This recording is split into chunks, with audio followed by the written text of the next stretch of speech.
I looked at college athletic departments, a cost control struggle, looking at the funding of Division One collegiate institutions.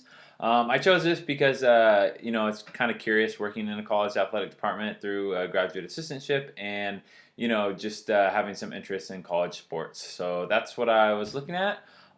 Three factors that go into the funding of a college athletic department, mainly looking at the cost of attendance and that new ruling in 2015.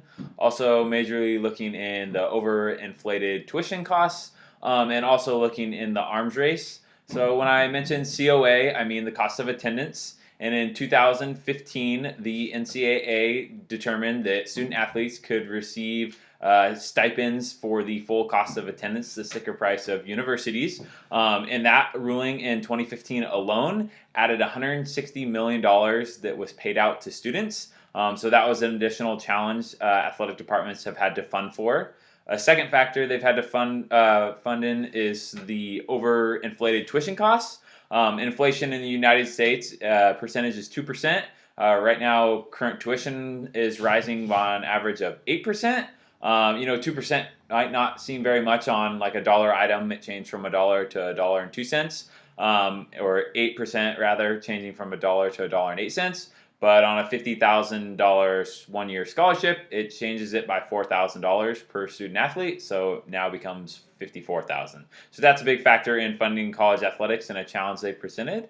The third one is the arms race, where colleges have been competing to build the best facilities, hire the best coaches, and make the best atmosphere for student athletes to want to attend their university. And this is similar to the Cold War reference in the arms race, where they stockpiled nuclear weapons between the U.S. and the Soviet Union. So who can be the most prepared to enter a situation? And this is chosen from 2004 to 2010. Our text, Howard and Crompton, notes that budget increases in college athletic departments have seen a 63% increase from 28.9 million to 47 million. And just that increase alone has probably happened again in the last 6 years to 2016. So probably budgets are now up to about 77 million. What this has caused is the problem I like to identify as a turbulent cycle. In 2010, our text, Howard and Crompton, reported that 80% of Division One athletic departments rely on their school for funding. On average, they need about $10 million from the school to help with their unbalanced budgets. So schools are literally just paying athletic departments $10 million because they can't balance their budgets. And in this cycle, since athletic departments need more and more money, schools have to raise tuition because they need to pay athletic departments for their unbalanced budgets, which then raising tuition results in raising the cost of attendance, or COA, which then raises the amount of money athletic departments have to pay to the school, because scholarships are paid by the athletic department. So it creates this cycle in raising tuition, which increases the cost of attendance, which needs more money from the athletic department, which is extremely problematic, especially when you consider what's under legislation right now, under the pay for play, where student athletes may now even be paid additional money over cost of attendance, which could be detrimental to athletic departments. And those 80%, mainly outside of the Power Five, we may see a big gap coming in the future, depending on legislation issues.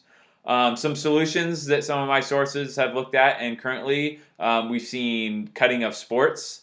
Sorry, Derek, but tennis is one of those sports that has been cut a lot, along with wrestling and gymnastics. From 2008 to 2012, 205 sports across the United States were cut in Division One athletics that were all tennis, wrestling, or gymnastics.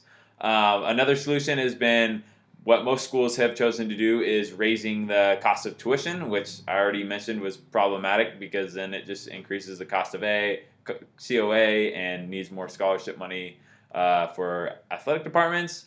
And the last and most successful solution has kind of been these campaigns or fundraising attempts by athletic departments, where they get alumni bases who are willing to give money, which is great because you're not taking it from students paying tuition and funding athletic departments. These are donations by boosters and alumni wanting to give them. Really, this is just a problem that I think my generation, I don't know if you can ever solve it, but is going to really have to deal with moving into college athletic departments, and just trying to hopefully be a part of the solution. I don't know what the solution is or what it'll be, but it's something that is going to have to be considered moving forward. And if that's a split in the NCAA from the Power Five, or I'm not exactly sure how it's going to work, but it's something that definitely interests me and is a major problem of college athletics.